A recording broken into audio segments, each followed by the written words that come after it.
കോട്ടയത്ത് Google map നോക്കി യാത്ര ചെയ്ത വിനോദസഞ്ചാരികളുടെ കാർ തോട്ടിലേക്ക് മറിഞ്ഞ അപകടം.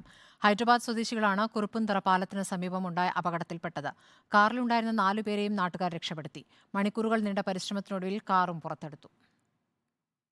ഹൈദരാബാദ് സ്വദേശികളായ 4 വിദ്യാർത്ഥികളാണ് കേരളം കാണാനെത്തിയത്.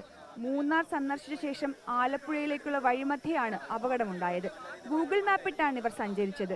വലിയ വളവ് തിരിഞ്ഞു വരുന്നതിനിടയിൽ നേരെ പോകാനുള്ള നിർദ്ദേശം ഗൂഗിളിൽ നിന്ന് ലഭിച്ചതിനെ തുടർന്ന് വണ്ടി എടുക്കുമ്പോഴാണ് തോട്ടിലേക്ക് വീഴുന്നത്.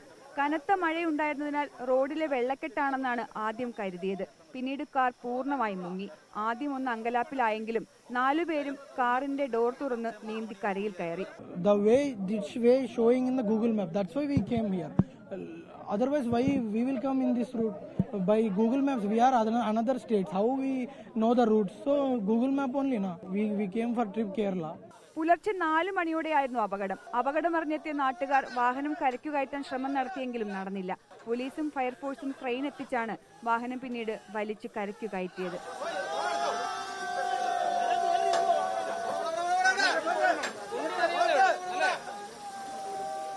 ഞങ്ങൾ 6 മണിക്ക് തുടങ്ങിയ പരിപാടി ചെയ്തു. സ്ഥിരമായിട്ട് പോകണം. ഇവിടെയാണ് 4 പേരെ ഞാൻ കഴിഞ്ഞ വെള്ളപ്പൊക്കത്തിൽ ഞാൻ രക്ഷപ്പെടുത്തി ഒറ്റയ്ക്ക്. ഞങ്ങൾ രാവിലെയാണ് ഈ സംഭവം അറിയണത്. സ്ഥിരമായി അപകടം നടക്കുന്ന മേഖലയാണിതെന്ന് നാട്ടുകാർ പറയുന്നു. മണിക്കൂറുകൾ വെള്ളത്തിൽ മുങ്ങിക്കിടന്നതിനാൽ വാഹനം ഉപയോഗശൂന്യമായ അവസ്ഥയിലാണ്. ഇന്ന് തന്നെ നാട്ടിലേക്ക് തിരികെ പോകുമെന്ന് വിദ്യാർത്ഥികൾ പറഞ്ഞു. റിപ്പോർട്ടർ, കോട്ടയം.